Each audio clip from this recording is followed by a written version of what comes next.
हर कदम पर हम अपने जीवन में कुछ ना कुछ कर रहे हैं और इस कारण हमारे आसपास के लोगों की राय हमारे लिए महत्वपूर्ण हो जाती है। लेकिन क्या हमें सदैव यह सोचना चाहिए कि हमें लोगों का कहना कितना मायने रखता है? इस प्रश्न का उत्तर हमें भगवान कृष्ण के उदाहरणों में मिलता है जो भगवद गीता में हमें मिलते हैं। उन्होंने यहाँ एक बहुत ही महत्वपूर्ण सीख दी है, कर्म करो, फल की चिंता मत करो। यानी हमें सिर्फ कर्म करना चाहिए, फल की चिंता मन में नहीं रखनी चाहिए। यह सीख हमें समझाती है कि हमें अपने कार्यों का उत्कृष्टता के साथ करना चाहिए, परंतु हमें फल को लेकर चिंता नहीं करनी चाहिए। लोगों का कहना एक प्रकार की प्रेरणा हो सकता है, परंतु हमें यह सोचकर कार्य करना चाहिए कि क्या हम अच्छा कर सकते हैं और उस पर केंद्रित रहना चाहिए। मैं आपको एक उदाहरण देना चाहता हूं भगवान कृष्ण के द्वारा दिए गए इस सिद्धांत को समझने के लिए। एक बार एक योद्धा अर्जुन ने अपने मास्टर भगवान कृष्ण से पूछा, क्या कर्म करते समय फल की चिंता न करना संभव है? तब भगवान ने उन्हें समझाया कि कर्म को सही तरीके से करने के बाद फल का असर आता है, परंतु हमें उस पर आसक्त नहीं होना चाहिए। आज के भाग दौड़ भरे जीवन में जहां हमें हमेशा कुछ करने की तलाश होती है, भगवान कृष्ण की यह शिक्षा हमें सीखने को मिलती है कि हमें कर्मों में सही दृष्टिकोण बनाए रखना चाहिए। लोगों का कहना महत्वपूर्ण है, लेकिन उसके बावजूद हमें अपने कर्मों में निर्भर नहीं रहना चाहिए। इसलिए लोगों का कहना तो एक हिस्सा है, परंतु अहम है कि हम अपने कर्मों में विश्वास रखें और उन्हें ईमानदारी से करें, चाहे लोग कुछ भी कहें।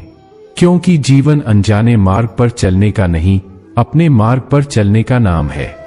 लोगों की राय क्यों महत्वपूर्ण है? जीवन का हर मोड़ और हर कदम हमें एक नए सीख सिखाता है और इसमें लोगों की राय का महत्वपूर्ण स्थान है। भगवान कृष्ण ने अपने उपदेशों में यही सिखाया है कि लोगों की राय क्यों महत्वपूर्ण है और कैसे हम इससे उपयोग कर सकते हैं। भगवद गीता में भगवान कृष्ण कहते हैं, मैं हमेशा लोगों की राय को सुनता हूं और उनसे सीखता हूं। यह सीख हमें यह बताती है कि हमें खुद को सीखने की क्षमता रखनी चाहिए और लोगों की राय का स्वागत करना चाहिए। लोगों की राय हमें नए दृष्टिकोण प्रदान कर सकती है और हमें वहां तक पहुंचा सकती है जहां हमने कभी सोचा नहीं होता। यहाँ चंद तत्व हैं जो दिखा सकते हैं कि लोगों की राय क्यों महत्वपूर्ण है।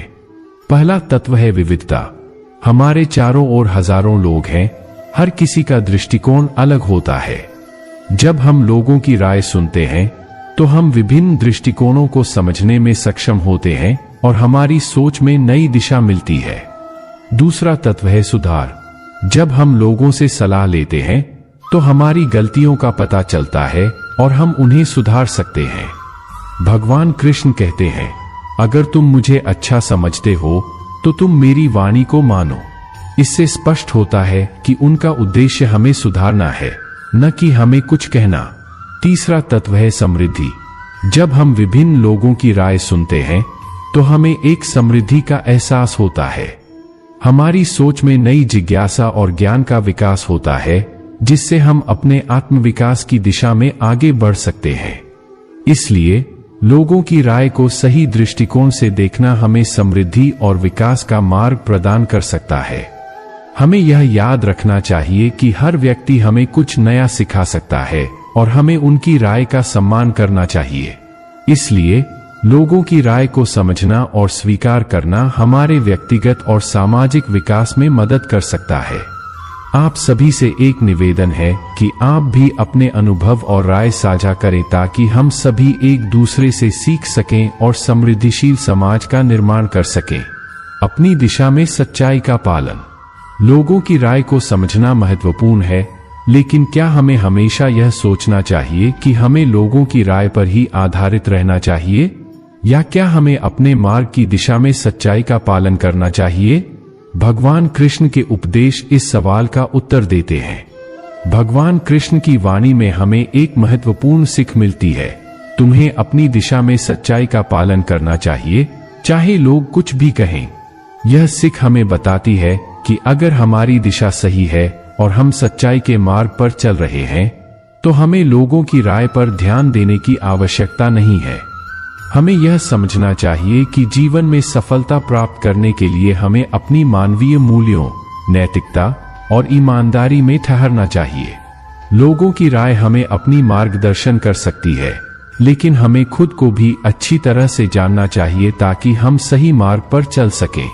भगवान कृष्ण हमें यह सिखाते हैं कि हमें अपनी आत्मा को समझना चाहिए, अपने धर्म को जानना चाहिए और फिर उसी के अनुसार चलना चाहिए।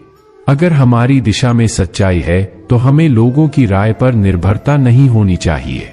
एक उदाहरण के रूप में, एक उद्यमिता ने अपनी व्यापारिक दिशा में सही मार्ग चुना और अपने आदर्शों के अनुसार काम किया। लोग उसे मुश्किलों का सामना करने के लिए चुनौती देते रहे, लेकिन उसने अपनी दिशा में सच्चाई बनाए रखी और अपने मार्ग पर चलते हुए उन सभी चुनौतियों को पार किया। यह सीख हमें यह सिखाती है कि अगर हम अपनी दिशा में सच्चाई का पालन करेंगे तो लोगों की राय हमें विचलित नहीं कर सकती है। हमें अपने मार्ग पर चलते हुए आत्मसमर्पण और ईमानदारी के साथ कार्य करना चाहिए। इसलिए लोगों की राय हमारे जीवन में महत्वपूर्ण है, लेकिन हमें यह स्वीकार करना चाहिए कि अपनी दिशा में सच्चाई का पालन करना भी उतना ही महत्वपूर्ण है। हमें अपने आत्मस्वरूप को समझना चाहिए और सच्चाई के मार्ग पर चलना चाहिए, चाहे लोग कुछ भी कहें। सत्य और अहंकार के बीच संतुलन। अब हम बात करेंगे सत्य और अहंकार के महत्वपूर्ण बीच के संतुलन के बारे में। भगवान कृष्ण ने हमें यह सिखाया है कि हमें सत्य का पालन करना चाहिए, लेकिन हमें अहंकार का भी सामना करना पड़ता है। भगवान कृष्ण ने कहा है, सत्य में स्थित रहो लेकिन अहंकार में नहीं। यह बात हमें यह बताती है कि सत्य का पालन करते समय हमें अहंकार में नहीं पड़ना चाहिए, क्योंकि अहंकार हमें विघ्नित कर सकता है। जीवन में हम सत्य का पालन करने का प्रयास करते हैं, लेकिन कभी कभी हमारे अहंकार या अभिमान की वजह से हम सत्य की दिशा में कमजोर हो जाते हैं। भगवान कृष्ण ने इस बारे में हमें कुछ महत्वपूर्ण उपदेश दिए हैं। भगवान कृष्ण के अनुसार सत्य का पालन करते समय हमें अपने अहंकार को कम करना चाहिए और समर्थ रहना चाहिए। हमें अपनी गलतियों को स्वीकार करना चाहिए और सत्य की दिशा में सुधार करना चाहिए, न कि अपने अहंकार में डूबे रहना चाहिए। अहंकार का मतलब यह नहीं है कि हमें अपने आत्मसमर्पण और आत्मसमर्पण की कमी हो, बल्कि यह है कि हमें खुद को अपनी ऊंचाइयों पर महसूस करने की आवश्यकता नहीं है। सत्य का पालन करते समय हमें समर्थ रहना चाहिए और आत्मसमर्पण का भाव बनाए रखना चाहिए। हमें यह याद रखना चाहिए कि सत्य हमें समर्थ बनाता है, जबकि अहंकार हमें कमजोर करता है। भगवान कृष्ण के उपदेशों में हमें यह भी सीखने को मिलता है कि आत्मनियंत्रण में रहना कितना महत्वपूर्ण है। जब हम अपने आत्मनियंत्रण में रहते हैं तो हम सत्य के मार्ग पर स्थिर रह सकते हैं और अहंकार से दूर रह सकते हैं। अखंड भारतीय साहित्य और धर्म की धाराओं से हम जानते हैं कि अहंकार और सत्य का संतुलन कितना महत्वपूर्ण है। हमें अपनी सत्य और न्याय की दिशा में बढ़ते हुए अहंकार को समर्थन करना चाहिए, न कि हमें उसकी गर्दन में डालना चाहिए। इसलिए हमें यह समझना चाहिए कि सत्य और अहंकार के बीच संतुलन को सार्थक बनाए रखना जीवन में कितना महत्वपूर्ण है। हमें सत्य का पालन करते हुए अपने अहंकार को नियंत्रित रखना चाहिए ताकि हम अपने मार्ग पर स्थिर रह सकें। भक्ति का मार्ग। होस्ट, अब हम अंतिम सेगमेंट की ओर बढ़ते हैं और जानते हैं कि भगवान कृष्ण के उपदेशों में भक्ति का क्या स्थान है और यह हमारे जीवन को कैसे परिवर्तित कर सकती है। भगवान कृष्ण ने अपने उपदेशों में भक्ति को एक महत्वपूर्ण रूप से बताया है। भक्ति न केवल एक आध्यात्मिक अनुभव है, बल्कि यह हमें जीवन को सकारात्मक रूप से देखने का तरीका भी सिखाती है। भक्ति का अर्थ है भगवान के प्रति पूर्ण समर्पण और आत्मसमर्पण। यह एक आदर्श भावना है जो हमें सच्चे सुख और शांति की प्राप्ति की दिशा में मार्गदर्शन करती है। भक्ति कई रूपों में हो सकती है, जैसे कि कीर्तन, पूजा, ध्यान आदि। भगवान कृष्ण ने कहा है, जो भी भक्ति भाव से मुझे याद करता है वह मेरा प्रिय होता है।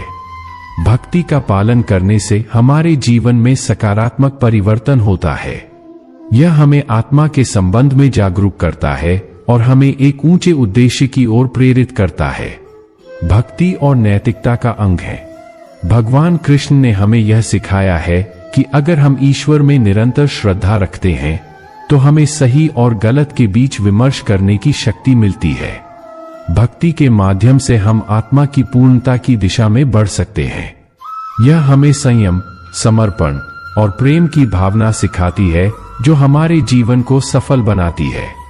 आखिरकार भक्ति हमें सार्थक और पूर्ण जीवन की दिशा में मार्गदर्शन करती है। भगवान कृष्ण के उपदेशों के माध्यम से हमें यह सीखने को मिलता है कि भक्ति एक ऐसा साधन है जो हमें आत्मा के साथ मिलकर जीवन को समृद्धि और शांति से भर देता है। इस सफल यात्रा में हमने देखा है कि भगवान कृष्ण के उपदेश हमें जीवन के विभिन्न पहलुओं में सहारा प्रदान करते हैं।